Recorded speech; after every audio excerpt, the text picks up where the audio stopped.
Yo, what's going on YouTube? I am Germ here, and of course on this channel recently we've been talking a lot about stickers. We've been talking a lot about Paris and Stockholm and Antwerp and all these different sticker investments, and rightfully so. Right now is a crazy time for stickers, and it's not always going to be. Eventually at some point, you know, it's going to be the time for whatever, skins or cases, or, you know, these things come and go, and there's certain periods for each thing, but stickers might not be your thing, and I don't want to totally ignore and neglect all the other aspects of the CSGO investing markets, because just because there is a lot to talk about with stickers and Paris and all this stuff right now doesn't mean that everyone is interested in that, one, or that two, there isn't insane investments out there in other asset classes right now.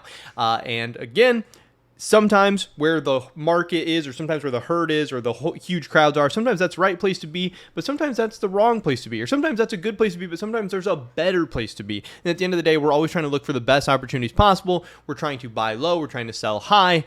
And one thing that has been going down and down and down and down recently, and might be set up for a very prime buying opportunity, is agents. We are looking right now at the Esport Fire agent graph. I'm going to scroll down a little bit so we can actually see it so my face doesn't cover it up. And right now you will see that since, this is April 14th. This is kind of the peak of CS2 mania for all items. This is when the whole CS2 market, or the whole CSGO market, really peaked. Back here, agents have just gone down and down and down and down and down and down and down. And right now, agents are actually below, this is the entire agent market. It's actually below where things were before all the CS2 hype, which is really crazy.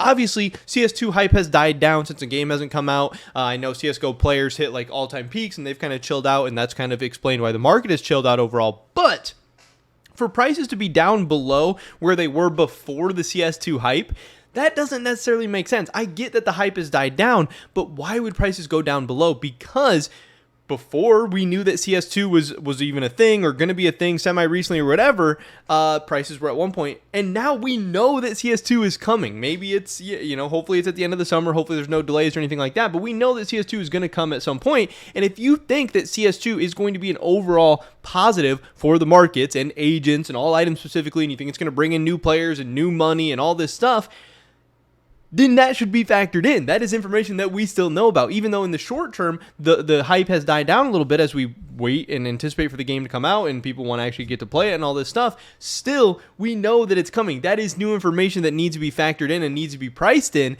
So the fact that prices have dipped below where they were before we ever learned of the CS2 hype and news, that doesn't necessarily make sense, especially because there's a lot of good things in CS2 for agents. The fact that you can actually look down and see your whole body, the fact that certain agents have like wrist watches and all this stuff on their hands and all this stuff, and you can see more of your body, it's going to make agents better overall. Now, we don't know if there's going to be some ways that agents are going to be made worse or devalued or whatever, but obviously there is some risk involved. You know, this is not 100% surefire, like money-making opportunity or whatever, but I think agents are definitely a place to look right now. So I know I have a video on my channel talking about my favorite agents and the best agent investments and all this stuff, but I wanted to look at how some of them have been performing recently and some of the ones you might want to start looking at picking up. So here we have the most expensive agent in the game, Sir Bloody Miami Daryl, and yes, he has just gone absolutely ballistic. You know, back in, I guess, the beginning of this year, he was around $30. He shot all the way up to $87 over here. He was up to almost $100. You know, he's tripled in price in the first 6 or 7 months of 2023. It was really insane, really crazy, but he went up to 87. He dipped back down to 62, but then they had this run up again, back up to 82, run up again, back up to 85. But this is what's really crazy. In the last 4 days, has gone from $85 down to $63, but still, even if we just look at being at $63 as compared to $87 back here, you know, in the last, what is this, in the last 2 or 3 months, the last 3 months, Sir Bloody Miami Daryl has dropped about 30% in price. And again, in the long term, I do think he's probably the best looking agent. I do think he's one of the rarest and should be the highest valuable agent. And if agents do well into CS2 or just even over the next couple of years, Sir Bloody Miami Daryl is going to do very well. And again, right now, he's about 30% off of his all-time highs. So if you think he's going to go back to all-time highs or even break his all-time highs, you have a chance to maybe make 30% plus. Now, again, that's absolutely not guaranteed. He could crash down. He could go lower. Maybe his price never rebounds. I don't know. But if we expect CS2 to be a good thing, and if we expect that the good items in CSGO have historically just kind of gone up over time, then hey, this could potentially be a good pickup. And I at least think it's strong, kind of fundamentals or investing principles to be buying the dips, to be buying when things are low, not necessarily when things are high. And hey, being down 30%, that seems like a pretty nice dip to me. We also have Goggles Fernandez, Davida Goggles Fernandez. This is one of the most expensive agents as well. I know a lot of people like the female agents because, whatever, people like females, or because there are less female agents and male agents in the game, just meaning that they're going to be more rare and kind of more unique in some ways. This thing started out the year at about $25, shot up to about $60. It kind of crashed down to the $45 range. It shot back up to $68. And then again, in the last couple of days, it's gone from $68 to about $50. But again, from 60 to 50, it's down about 12 to 15%, somewhere in there from all-time highs. Maybe something good to pick up as well. I don't think Goggles is as interesting as Sir Bloody Miami Darryl, but I do think overall it could be decent. I also like Number K. Obviously, Number K is one of the most unique and iconic agents in the game. It's a huge meme. It's one that's always going to be very, very popular. Peaked at about $53, crashed down to $37, back up to $50, and right now it's at about $35. So from $53 to $35, that's also a nice little dip. That is a significant dip, and it's down significantly from its all-time highs. And again, I do think that in the long run, Number K is going to be an agent that responds and rebounds very well, so I think it's always going to be popular. Some of the cheaper Bloody Darryls, we have Bloody Loudmouth Darryl, went up to 52, down to about 35, back up to about 49, and currently right now sitting about 32, so down from 52 to 32, another nice little drop and dip there, another one that I think is going to be good. We have here the medium rare Crasswater. Obviously, I think is a unique agent. He's like the shirtless, so he at least stands out in some way there. We can look at his graph. He was up to $21, dipped back down to about $15.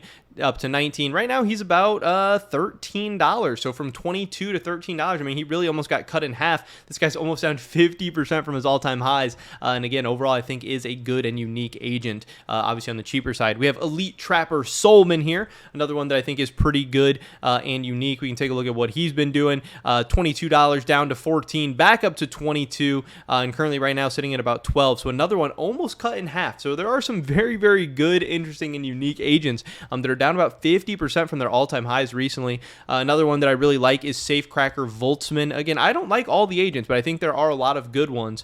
Safecracker Voltzman, he was at $20, down to about 11, back up to 16, and about 10 now. So he is down 50% from the all-time highs. This is one that I could see myself buying a decent amount of, and I think will be hopefully an okay moneymaker in the long run. Here is the Street Soldier Phoenix, kind of the anomaly one, which I think is kind of funny. We have this one that was at $10 down to about $6, back up to $8, all the way up to $12 here, but at $6 right now, so down about 40% from his all-time highs. We have the Dr. Romanov. We can take a look at what he's been doing. This one was about $9 down to about $6, back up to about $7, and right now is about $5, so about a 40% drop there again. And then the cheapest one in the whole game, I just kind of wanted to look at this too to see how the bottom of the market is doing. This is Ground Rebel Elite Crew, the cheapest agent in the game right now. He went up to, I want to zoom out a little bit on this, I think. Here we have up to $2.49, down to $1.20, back up to $2.02, and right now sitting at about $1. So he's down like 60 to 70% or something like that. So again, who knows what's going to happen? Who knows if agents are going to fall even further from here? Who knows how quickly or well agents will be able to rebound in price? Will agents as a whole get to all-time highs? Will they break their old all-time highs? I don't know. I am personally a believer in agents. I think they will be pretty good in the long run as long as CS2 doesn't, have some crazy massive system overhaul. It's absolutely going to ruin agents or something like that. I think bringing new players into the game for a lot of these agents is going to keep them, kind of unique and rare and everything. Obviously, the only thing bad about agents is they aren't consumed, so the supply of agents will never go down. But still, as if the player base increases, obviously agents, in theory, kind of should go up in demand over time. But I don't know. We'll have to wait and see. Overall, I think that agents have been getting killed in the market recently, and it might just be an interesting opportunity to buy the dip. I don't know. Maybe you think so too. Again, if stickers are your thing, I'm still loading up on Paris. I'm still highly focusing on Paris. But if stickers are your thing, maybe agents might be the way to go right now. I don't know. But that's pretty much it for this video today, guys. Hopefully I catch you in the next one. But until then, peace.